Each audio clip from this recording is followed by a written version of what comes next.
Broker Daily Uncut. Broker Daily Uncut. News, views and opinion about what's shaping Australia's mortgage and finance industry. Hello, welcome to a very, very special episode of Broker Daily Uncut. My name is Julian Barnes. I'm the senior journalist for Broker Daily. And today I've got two guests in the studio, David Hollingworth from Cyber Daily and Annie Kane from The Advisor. And we're going to be unpacking a pretty serious bit of news today, guys, aren't we? It looks pretty serious from where I'm sitting, absolutely. Major news, and obviously in the broking world, both on Broker Daily and The Advisor, we've been writing a lot about what's been happening in the technology space and AI, but something that's always been cropping up has been, well, how safe is all of this technology? What shall I be doing to protect my technology and data? And this week we broke the news on Broker Daily about a major breach. It's a perfect storm of everything you've just been talking about, with that interconnectivity, the digital links between lenders and yeah, absolutely. Yeah. So basically, we saw a couple of weeks ago that asset finance fintech youX had posted on its website saying there'd been a cyber incident. And at the time, I think it was on the 9th of February, they'd said to publicly, we've been looking into this. We've hired some cyber experts to do investigation. Investigations are ongoing. And they kind of hadn't said anything about like what had actually been taken, because obviously they were still looking into it. And then a week later, they posted an update saying we're still looking into it. We will notify the relevant bodies about it. And then this week, a threat actor on the dark web, not that I live on the dark web, but a threat actor had actually released some of the data. And they sure had. youX, obviously we reached out to youX to be like, what has happened? And they confirmed it to us. So youX is a Sydney-based asset finance fintech, for anyone who doesn't know this. They used by thousands of brokers. Viking Asset Aggregation uses it as its primary tech platform. So lots and lots of brokers using it. And basically they were saying to us on Wednesday that a threat actor has released data that it claims to have obtained as part of its unauthorized access of its systems. As a result, we have identified that select personal information may have been compromised. That's what they told us on Broker Daily. Now, the size of this, though, is enormous. It's pretty big. Is pretty epic. Look, I'm just going to go through some of the numbers here straight up, just so we can get an idea of the scale. 141 gigabytes of data from a MongoDB database, 16 gigabyte from another location as well, and inside of all this data, 444,538 unique borrowers. Wow. Including name, date of birth, address, email, phone, government ID, there's the killer, notes on their financial and legal difficulties. And if that's not personal and private information, I don't know what is. 629,000 loan applications, 229,000 driver's licenses, 607,000 residential addresses, 797 broker organizations, including ABNs, banking details, staff directories, and full customer portfolios.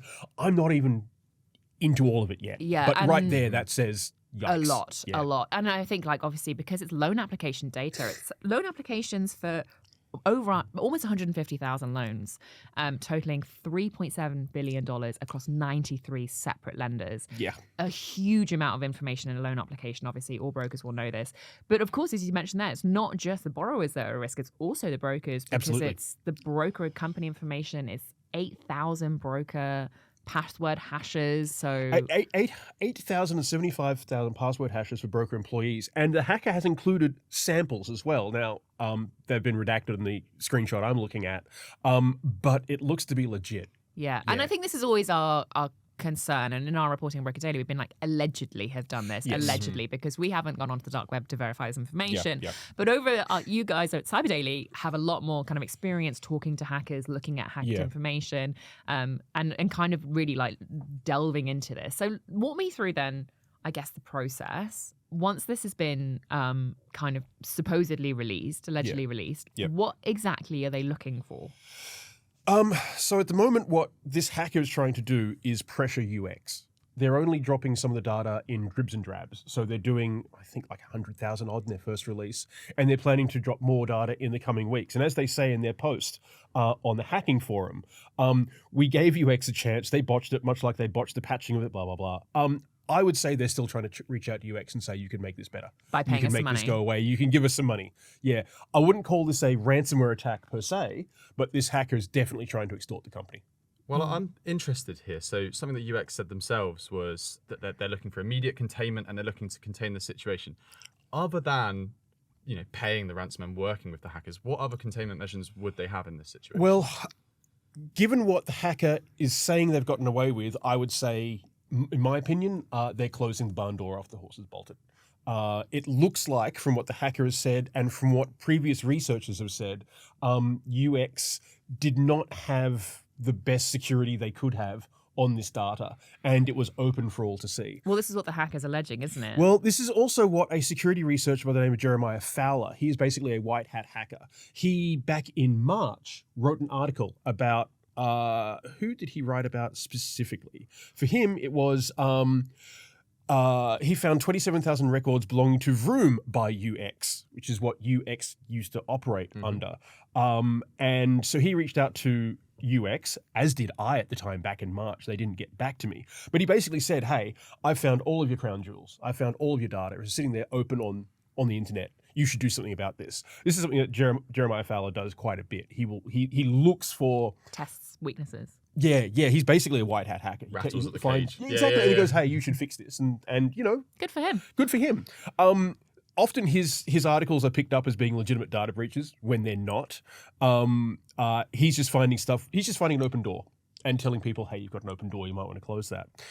In another article at the time, and this is speaking to Tech Business News, which is an Australian website, they contacted youX and at the time, and this is what youX told them. We've identified and resolved the issue. This is back in March, mind you. We've identified and resolved the issue causing this vulnerability, so thank you for bringing it to our attention. A post-incident review will be conducted shortly so we can determine the communication plan and process improvements required. This is back in March. And Fowler said he saw that the MongoDB database was open. Even then, afterwards. Yeah. So clearly something's not been closed up properly, and this hacker has gotten in and now he's using that data maliciously. So I'm not sure what they can do.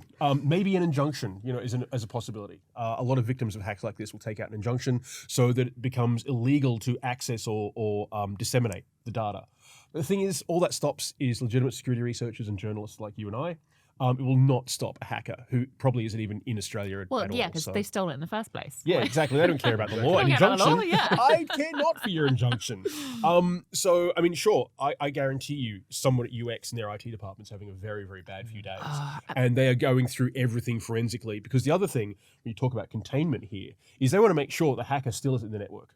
Because he could be. That's the thing. Once they get inside, they can dwell on the network and just put in a back door, make sure they can access that data whenever they want. So right now, that's exactly what they're doing, making sure that no one else can get in. Yeah, and that's another question I'm quite interested in. On the ransom, what's the precedent there? Do people pay? Can they pay? Are they allowed to pay? Is it like, we don't negotiate with terrorists? So we actually, by law, if you pay a ransom, you are meant to tell the authorities. You're meant to tell the ACSC or the ASD. Australian Cybersecurity Centre or the Australian Information Commissioner. Yeah. Exactly.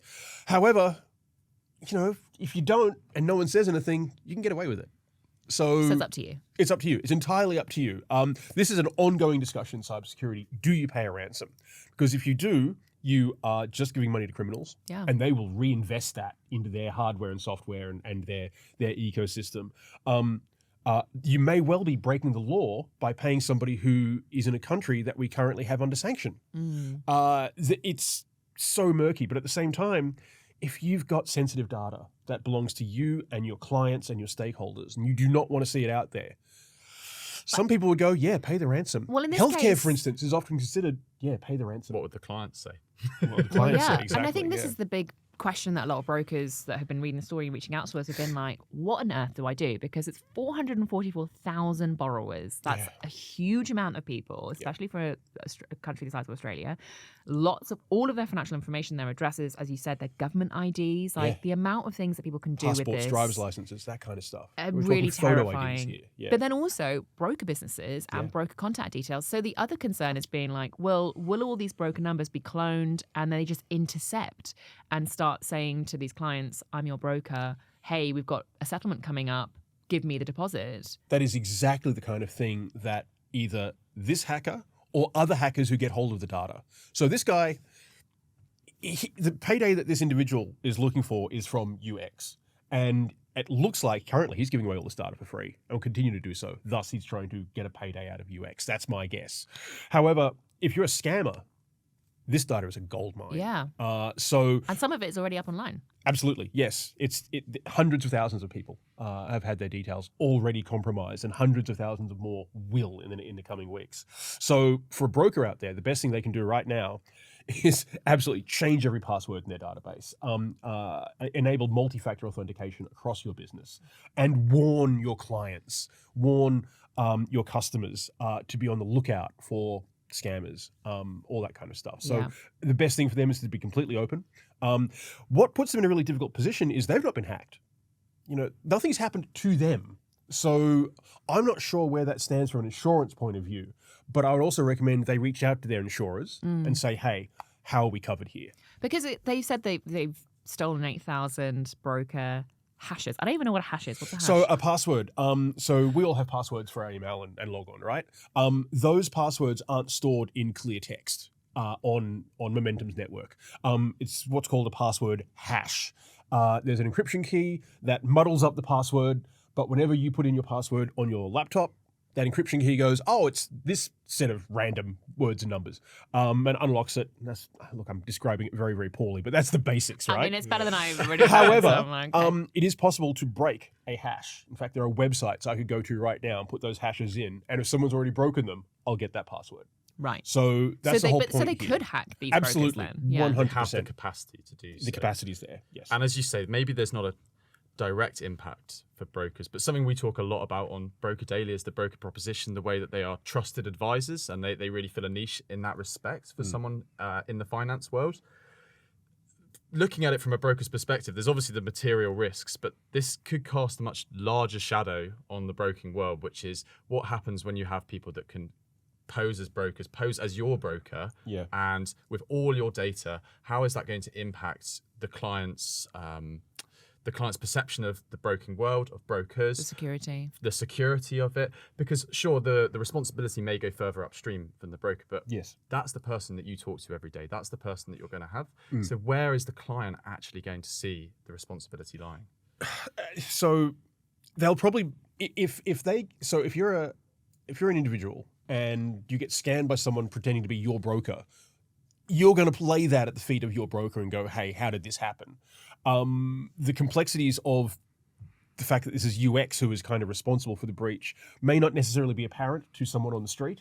And when it comes to incidents like this, brand and reputational damage is massive. The best way to get around this, for anybody who's worried, who might be caught up by this, and I'd say that's quite a lot of people. 444,000 people. Yeah. So any broker, if you're involved, reach out to your customers today and just be upfront. Well, what's interesting, because I think in the post from the alleged hackers that they said they actually listed some of the broker companies that they had already released the data from. Because I think they said there were like 8 major broker groups and then loads of others that they also had information from. But some of those, like, I recognize the brokerage names. Absolutely. And we'd reached out to some of the aggregators. So we reached out to Viking Asset Aggregation, who uses UX as a platform, to be like, are you still using it? What is happening?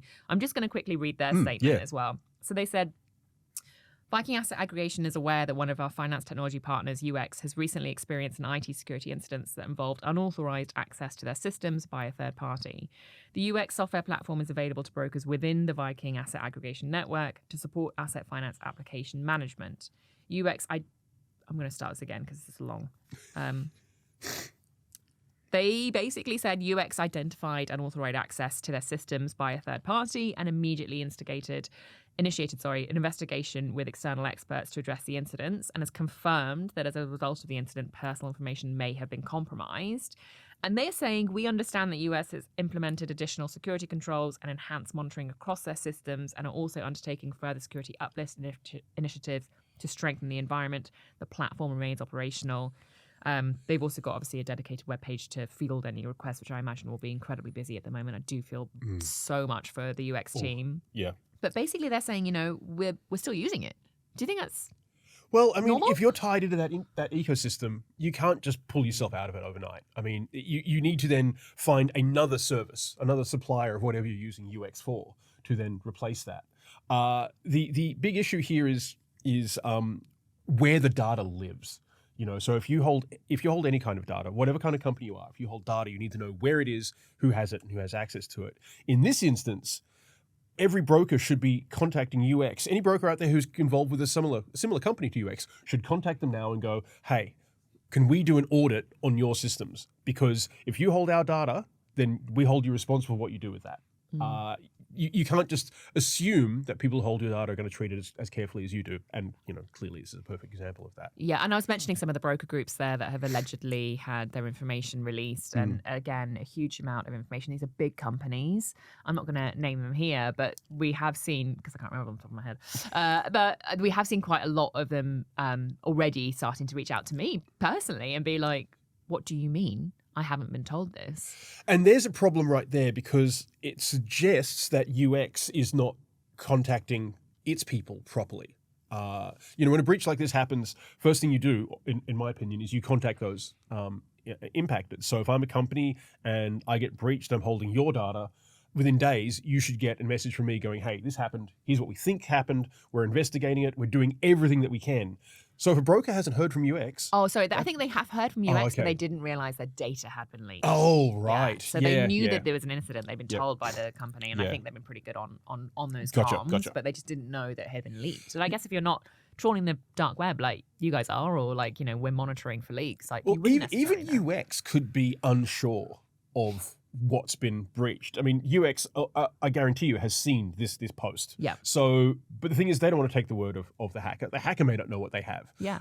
So they'll be going through forensically every piece of data they have to identify anything that's been compromised. And that takes time. Absolutely. And I think that goes to something wider. So something I found interesting, we went to an FE, it's a fintech. We went to an event recently where they kind of showed us some of their new tech, and something that one of the speakers said that I found interesting is they said they don't use transcription tools when talking to clients. Yeah.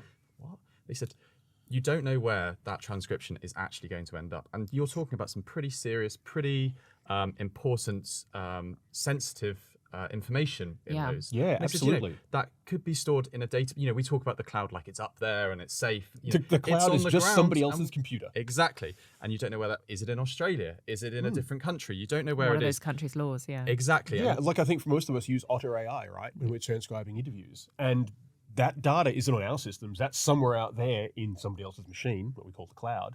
But that's just an interview. If you're using Otter AI to record, a conversation with a client and you're a lender, whoa, yeah, I wouldn't trust that. Where's either. that going? So that's very smart. And it speaks to a kind of a wider thing of, when you input your data into something, where's that going to go? Who's going to use it? And then where in turn is that going to end up? Well, I think this is why the aggregators have been really, especially in the residential space, have been really on their tech, because they're like, we don't want brokers using external tech for this reason. They're like, we don't know what the laws are that the company they may be using have around, we don't know the compliance that the companies they may be using have around data security. We want you to use our own tech because we have data security specialists that we are constantly working on. We know where this stuff is stored. We're doing all that rigorous testing. But if a broker is kind of going off and using another platform, they're like, the liability now is on you.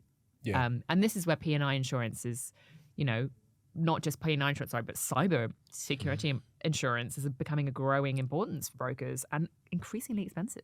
Very expensive, unfortunately, but it's the price of playing, right? I mean, this proves that you need cyber insurance if you're doing anything in that regard. Yeah. So what's next? Because I think in the alleged post from the hackers, that they were saying we wanted $1 for every borrower, I think. So let's say if it's 444,000 borrowers, they want $500,000 basically. Yeah. I wonder if that's still the case. Is it normal where the price would go up? So negotiation is absolutely possible. In the ransomware ecosystem, negotiations can start out at, we want $1 million and could drop as low as 150,000. At the end of the day, these guys want a payday and any money is better than none. Yeah. And effectively, it's free money.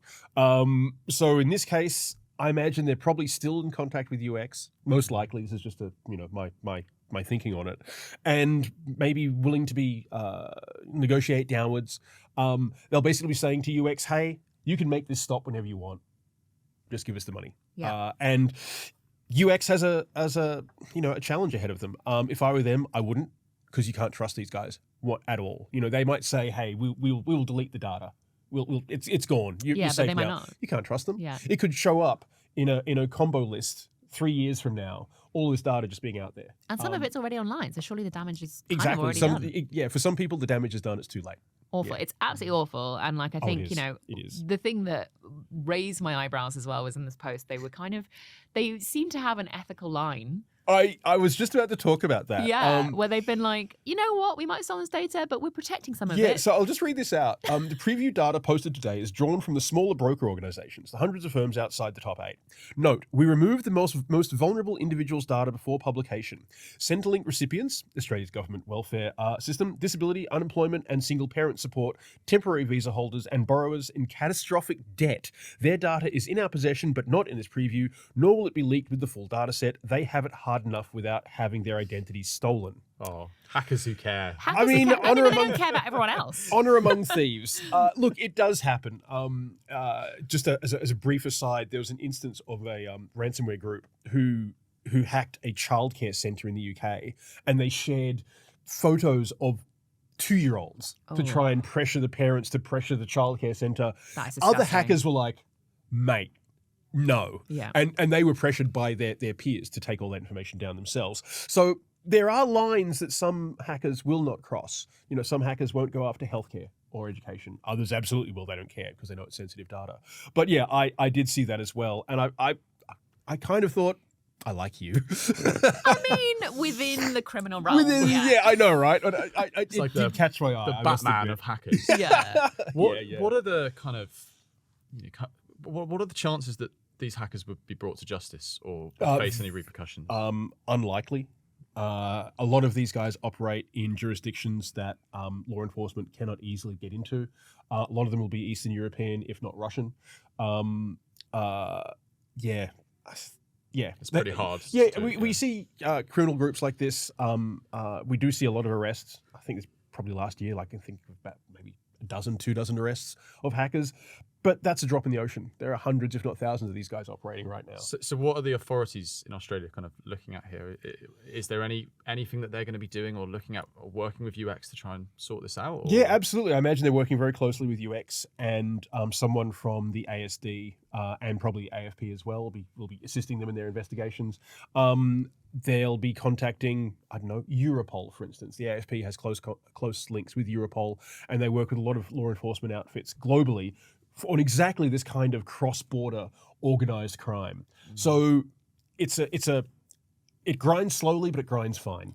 I'm just going to read the statement from youX as well. They provided to us. So they said, protecting personal information and maintaining trust remain our highest priorities. We've implemented additional security controls and enhanced monitoring across our systems. We're also undertaking further security uplift initiatives to strengthen our environment. We regret that this incident has occurred and recognize the importance of transparency.